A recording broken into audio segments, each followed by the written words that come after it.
Hello everyone, कैसे हैं आप लोग? ठीक ठाक हैं? ठीक है। तो 10th क्लास के केमिस्ट्री चैप्टर 1 रासायनिक अभिक्रियाएं एवं समीकरण के अंतर्गत प्रश्न के अभ्यास के प्रश्नों को है ना हमने 1 से 12 तक हल कर लिया है। आज हम उससे आगे के प्रश्नों को हल करेंगे। ठीक है। Question number 13। तो क्वेश्चन आप बुक से देख लीजिएगा, अगर बुक नहीं है तो आप इसे डाउनलोड भी कर सकते हैं। ओके। तो 13वां सवाल है, विस्थापन एवं द्विविस्थापन अभिक्रियाओं में क्या अंतर है? इन अभिक्रियाओं के समीकरण लिखिए। ओके। तो रासायनिक अभिक्रियाओं के प्रकार में मैं इसको डिटेल में आपको बता चुका हूँ, फिर भी से है ना, अगर ये सवाल आपसे पूछा जाए तो आप लिखना कि विस्थापन अभिक्रिया में एक अधिक सक्रिय तत्व कम सक्रिय तत्व को उसके यौगिकों से विस्थापित कर देता है, जबकि द्विविस्थापन अभिक्रिया में परमाणु या परमाणुओं के समूह का आपस में आदान प्रदान होता है। ठीक है, इसी चीज़ को मैं यहाँ पर लिख दिया हूँ आपके लिए। विस्थापन अभिक्रिया में एक अधिक सक्रिय तत्व कम सक्रिय तत्व को उसके यौगिकों से विस्थापित कर देता है, परंतु द्विविस्थापन अभिक्रिया में परमाणु या परमाणुओं के समूह का आपस में आदान प्रदान होता है। ओके। अब यहाँ बोला है कि एक एक समीकरण लिखना है। तो विस्थापन अभिक्रिया के लिए आप लिख सकते हैं, कॉपर सल्फेट के जलीय विलयन में है ना आयरन डालते हैं, कांटी का एक टुकड़ा डालेंगे तो क्या होगा, रात भर में ये कांटी गायब हो जाएगा। ठीक है। तो उस समय क्या होता है, कॉपर सल्फेट में से कॉपर का विस्थापन आयरन के द्वारा हो जाता है, जिससे फेरस सल्फेट बनता है का जलीय विलयन और ये कॉपर अलग हो जाता है। ओके। ऐसा ही आप लिख देंगे द्विविस्थापन अभिक्रिया का भी एक उदाहरण, है ना। बहुत सारे उदाहरण हमने देखा है, तो उन्हीं में से कोई एक उदाहरण को लिख देना, है ना, उसका समीकरण लिखना है। ओके। द्विविस्थापन अभिक्रिया के लिए लिख देना, फेमस उदाहरण है बेरियम क्लोराइड के जलीय विलयन में, ठीक है, सोडियम सल्फेट का जलीय विलयन मिलाने पर बनता है बेरियम सल्फेट का अवक्षेप प्लस सोडियम क्लोराइड का जलीय विलयन। ठीक है। तो इस अभिक्रिया में सोडियम की जगह में बेरियम चला जाता है और बेरियम की जगह में सोडियम आ जाता है। तो सोडियम की जगह में बेरियम चला गया तो बन गया बेरियम सल्फेट। ठीक है। और इधर चला गया सल्फेट। ठीक है। तो यहाँ बेरियम चला गया। ओके। और ये सोडियम यहाँ आ गया तो बन गया sodium chloride. Okay. Question number 14। Question number 14 में है, सिल्वर के शोधन में सिल्वर नाइट्रेट के विलयन से सिल्वर प्राप्त करने के लिए कॉपर धातु द्वारा विस्थापन किया जाता है। इस प्रक्रिया के लिए अभिक्रिया लिखिए। ठीक है।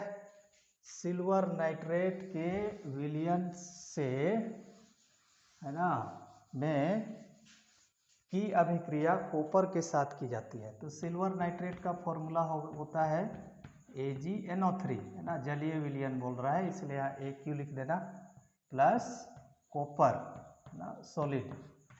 तो क्या होगा, विस्थापन अभिक्रिया बोल रहा है तो सिल्वर के जगह में कॉपर ले आना है। अब लेकिन यहाँ पर ये नाइट्रेट की संयोजकता एक होती है, सिल्वर की संयोजकता भी एक होती है, इसीलिए सिल्वर नाइट्रेट का ये फॉर्मूला है।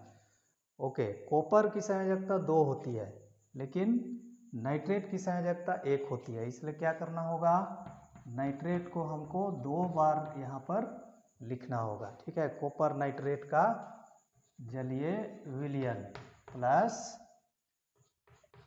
सिल्वर। ओके। तो अब इसको हम बैलेंस करेंगे।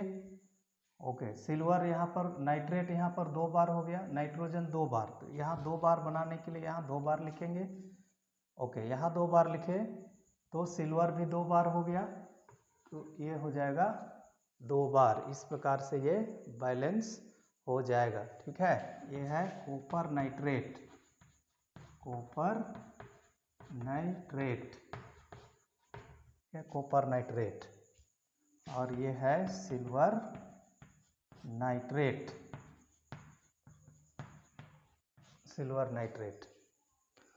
ओके, ठीक है, ठीक। अब हम जाते हैं अगला सवाल, क्वेश्चन नंबर 15। अवक्षेपण अभिक्रिया से आप क्या समझते हैं, उदाहरण देकर समझाइए। ओके, अवक्षेपण अभिक्रिया, अवक्षेपण अभिक्रिया, अवक्षेपण अभिक्रिया। ठीक है, तो इसको लिख देना वैसी अभिक्रिया, वैसी अभिक्रिया जिसमें, ठीक है, यहाँ जोड़ देना वैसी रासायनिक अभिक्रिया, तब और अच्छा रहेगा। वैसी रासायनिक अभिक्रिया जिसमें अवक्षेप बनता है या अवक्षेप का निर्माण होता है, अवक्षेप बनता है, उसे अवक्षेपण अभिक्रिया कहते हैं। अवक्षेपण अभिक्रिया कहते हैं, कहते हैं। ओके, फिर एक उदाहरण दे देना है। ठीक है, उदाहरण जैसे, जैसे इसके ठीक पहले भी हम लोग देखे हैं इसको, जैसे बेरियम क्लोराइड, क्लोराइड के जलीय विलयन में, जलीय विलयन में सोडियम सल्फेट का, सोडियम सल्फेट का जलीय विलयन मिलाने पर, जलीय विलयन मिलाने पर, मिलाने पर बेरियम सल्फेट, बेरियम सल्फेट का, सल्फेट का श्वेत अवक्षेप बनता है ना, सफेद रंग का अवक्षेप बनता है, श्वेत अवक्षेप बनता है, श्वेत अवक्षेप बनता है। ओके, और इसका समीकरण भी लिख देना, barium chloride plus sodium sulphate, है ना, जलीय विलयन, इसलिए यहाँ AQ, तब बन जाएगा बेरियम सल्फेट। ठीक है, अवक्षेप को तिरछी नीचे की तरफ से दिखाते हैं, प्लस NaCl। ओके, ये जो अवक्षेप होता है ये एक्चुअली ठोस होता है, जो विलायक में, जो कि विलयन में, है ना, वो दिखाई देता है। ठीक है, वो दिखाई देता है, तो सफ़ेद रंग का अवक्षेप बनता है, वो विलयन में ही सस्पेंडेड रहता है। ठीक है, वो पूरी तरह से घुला हुआ नहीं रहता है। ओके, पूरी तरह से घुला हुआ नहीं रहता है, उसको अगर स्थिर छोड़ देंगे तो क्या होगा, अवक्षेप नीचे बैठ जाएगा, या तो उसको हम छानेंगे। ठीक है, अगर हम बेरियम सल्फेट, जो ये विलयन बना है, ये तो विलयन में रहेगा, अगर हम इसको छानेंगे तो फिल्टर पेपर के ऊपर में, है ना, ठोस ये बेरियम सल्फेट फिल्टर पेपर के ऊपर ही रह जाएगा, और सोडियम क्लोराइड, है ना, वो छनकर नीचे चला जाएगा। ओके, ठीक है। अगला सवाल है, ये बहुत ही इम्पोर्टेंट सवाल है। कई बार यहाँ से सवाल पूछा गया है आपका बोर्ड एग्जाम में। ओके, ऑक्सीजन के योग या ह्रास के आधार पर निम्न पदों की व्याख्या कीजिए। प्रत्येक के लिए 2 उदाहरण दीजिए। ओके, उसमें ए नंबर है उपचयन और बी नंबर है अपचयन, है ना। इनको भी हम देख चुके हैं। ओके, तो और एक बार हम इसको देखते हैं ताकि हमको ये याद हो जाए। ओके, उपचयन। तो उपचयन होता है वैसी रासायनिक अभिक्रिया, ओके, वैसी रासायनिक अभिक्रिया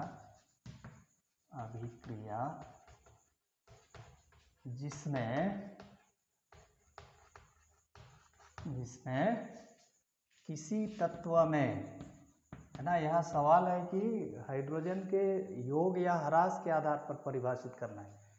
इसमें किसी तत्व में, ओके, तत्व में ऑक्सीजन का योग होता है, ऑक्सीजन का योग होता है, उसे उपचयन कहते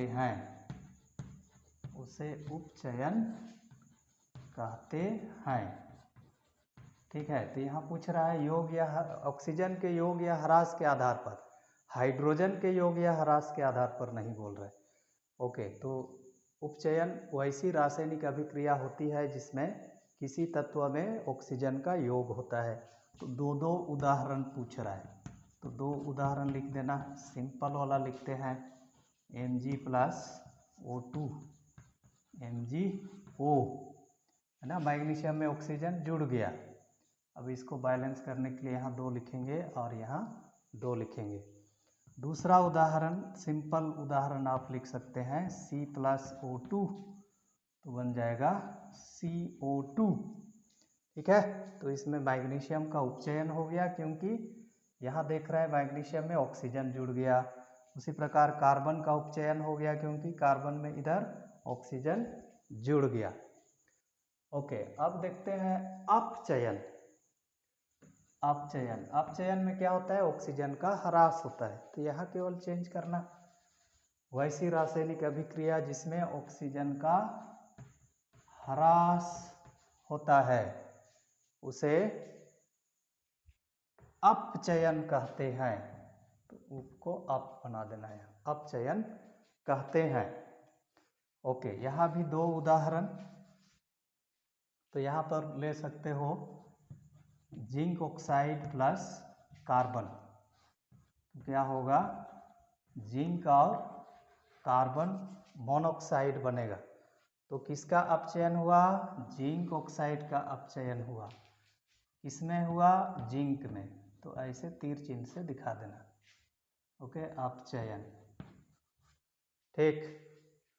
अब दूसरा उदाहरण, दूसरा ले सकते हो कॉपर ऑक्साइड प्लस हाइड्रोजन, क्या, हाइड्रोजन गैस, तब बन जाएगा कॉपर प्लस H2O।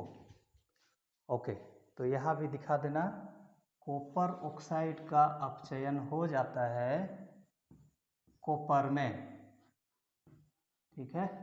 तो इस प्रकार से जवाब लिखना, ठीक है। ओके, वीडियो को पॉज करके नोट कर लेना। ओके, अब हम लोग जाएंगे अगला सवाल, क्वेश्चन नंबर 17। क्वेश्चन नंबर 17 है, एक भूरे रंग का चमकदार तत्व X को वायु की उपस्थिति में गर्म करने पर वह काले रंग का हो जाता है। इस तत्व X का एवं उस काले रंग के यौगिक का नाम बताइए। ओके, ठीक है, तो x तत्व x का नाम बताना है और उस काले रंग का है ना यौगिक का भी नाम बताना है। तो एक्चुअली ये समीकरण है ना कॉपर। कॉपर का अभिक्रिया ऑक्सीजन के साथ होता है तो CuO बनता है। ठीक है, CuO बनता है, क्यूप्रिक ऑक्साइड। ओके, इसको बैलेंस कर दिए। ओके, सवाल क्या है? एक भूरे रंग का चमकदार तत्व, ये है भूरा रंग का। ठीक है, भूरा रंग का चमकदार तत्व वायु की उपस्थिति में गर्म करने पर, है ना, गर्म करने पर, है ना, हीट देने पर बन जाता है, वह काले रंग का हो जाता है। तो काले रंग का पदार्थ यही है। ठीक है, ठीक, तो हो जाएगा तत्व X का नाम है कॉपर। ठीक है, कॉपर या तांबा भी लिख सकते हो। यहाँ ब्रैकेट में इसका संकेत लिख देना। अब सवाल बोलता है कि वह काले रंग का हो जाता है। काले रंग के यौगिक का नाम बताइए। काले रंग के यौगिक का नाम है क्यूप्रिक ऑक्साइड। Cupric oxide. ठीक है, क्यूप्रिक ऑक्साइड। क्या इसका नाम है क्यूप्रिक ऑक्साइड। कॉपर का ऑक्साइड दो प्रकार का होता है, क्यूप्रस ऑक्साइड, इसको बोलते हैं क्यूप्रस ऑक्साइड। तो यहाँ बनता है क्यूप्रिक ऑक्साइड। ठीक है, क्यूप्रिक ऑक्साइड। ठीक, क्यूप्रिक ऑक्साइड यहाँ भी ब्रैकेट में लिख सकते हो इसका फॉर्मूला, जो भी कि नहीं पूछा है। ओके, तो वो तत्व X है कॉपर या तांबा, और काले रंग का जो पदार्थ बनता है उसका नाम है क्यूप्रिक ऑक्साइड। ओके, ठीक है। अब जाते हैं क्वेश्चन नंबर 18। लोहे की वस्तुओं को हम पेंट क्यों करते हैं? ना, ये तो एकदम आसान सा सवाल है ना। हम लोग पढ़े हैं संक्षारण ना, संक्षारण एकदम डिटेल में बताया हूँ संक्षारण के बारे में। इसकी आवश्यक शर्तें क्या हैं, संक्षारण से बचाव के उपाय में ये एक मेथड है ना, पेंट करना। तो लोहे की वस्तुओं को हम पेंट क्यों करते हैं? तो लिख देना लोहे की वस्तुओं को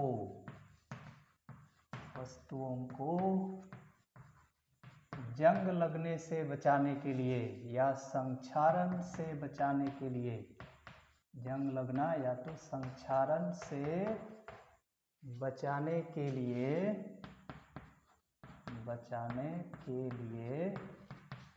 हम उन्हें पेंट करते हैं। ठीक है, 2 नंबर का सवाल रहता है और इसलिए ये भी बताना है कि पेंट करने से क्या होता है। ठीक है, ऐसा करने पर लोहे का संपर्क या लोहे की वस्तुओं का संपर्क ओके वायु एवं नमी से कट जाता है, जिससे ये संक्षारित नहीं होते हैं।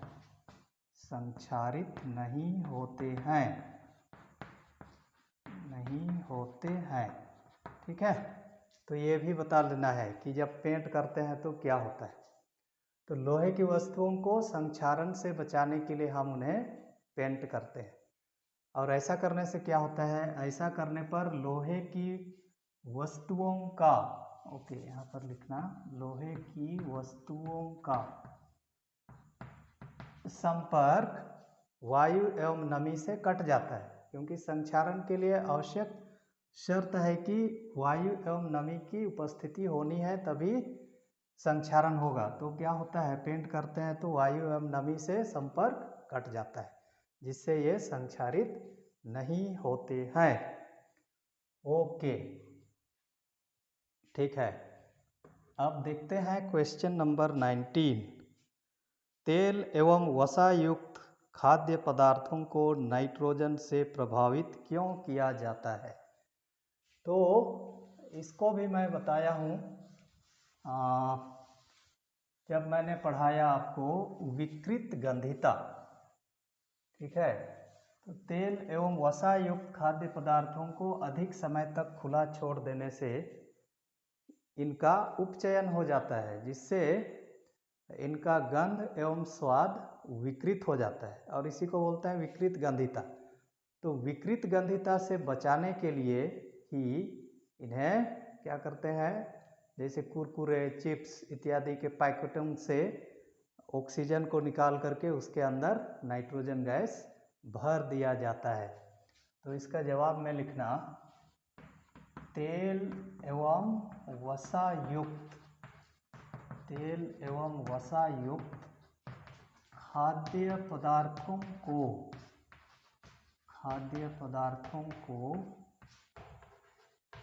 लंबे समय तक वायु में खुला छोड़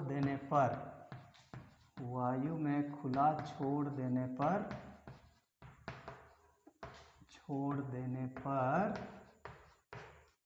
ये उपचयित हो जाते हैं,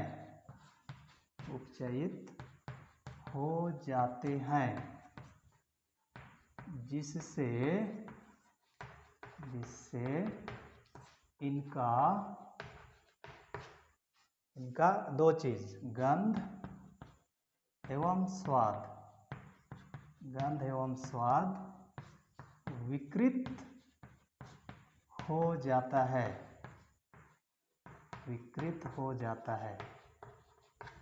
ठीक है, विकृत हो जाता है।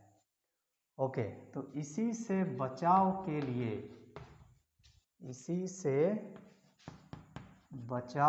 लिए इन खाद्य पदार्थों को, ओके, सवाल में क्या बोला है, नाइट्रोजन से प्रभावित किया जाता है, पदार्थों को नाइट्रोजन से प्रभावित, ओके, सवाल में है तो इसी को लिख देंगे, नाइट्रोजन से प्रभावित किया जाता है। तो सवाल में पूछा है कि तेल एवं वसा युक्त खाद्य पदार्थों को नाइट्रोजन से क्यों प्रभावित किया जाता है, तो इसमें लिख देना, तेल एवं वसा युक्त खाद्य पदार्थों को लंबे समय तक वायु में खुला छोड़ देने पर ये उपचयित हो जाते हैं, जिससे क्या होता है, इनका गंध एवं स्वाद विकृत हो जाता है ना, खराब हो जाता है। इसी से बचाव के लिए इन खाद्य पदार्थों को नाइट्रोजन से प्रभावित किया जाता है। ओके, अब लास्ट सवाल, क्वेश्चन नंबर 20। निम्न पदों का वर्णन कीजिए तथा प्रत्येक का एक एक उदाहरण दीजिए। संक्षारण, विकृत गंधिता। तो संक्षारण और विकृत गंधिता, ये दो बिंदु पर मैंने अलग से एक वीडियो बनाया है, ठीक है, आप वहीं से इसको देख लेना, ठीक है, वहीं से इसको देख लेना। यूट्यूब में टाइप करना क्लास 10 केमिस्ट्री बाय काइनेटिक कीरो, ठीक है, क्लास 10 केमिस्ट्री बाय काइनेटिक कीरो। तो आपको मेरे द्वारा बनाए गए 10th क्लास के जितने भी वीडियो हैं उनका लिंक मिल जाएगा, क्योंकि मैं इसी चैनल में 9th क्लास का भी बना रहा हूँ, 10th का भी बना रहा हूँ, 12th का भी बना रहा हूँ, कुछ समय बाद 11th का भी बनाऊँगा। इसलिए आपको ये मेंशन करना होगा, ठीक है। क्लास 10 केमिस्ट्री बाय काइनेटिक कीरो, या तो केवल काइनेटिक कीरो केवल भी टाइप करोगे तो भी ठीक है। मेरे द्वारा बनाए गए सारे वीडियो है ना, मेरे द्वारा अपलोड किए गए सारे वीडियो का लिंक आपको मिल जाएगा। तो वहाँ से आपको छांट करके देखना होगा। उसमें लिखा हुआ है, थंबनेल में मैं लिख दिया हूँ, संक्षारण विकृत गंधिता, ठीक है। तो इसको वहीं से देख लेना, ठीक है। अब इसमें और एक क्लास इस पर लूँगा, चित्र से संबंधित है ना। चित्र से संबंधित सवाल पूछा जाता है 2 नंबर के लिए या 5 नंबर के लिए। तो चित्र बना करके है ना, उसमें से कुछ सवाल पूछा जाता है। कैसे पूछा जाता है वो सब मैं अगले क्लास में बताऊंगा, ठीक है। आज के लिए इतना ही, बाय।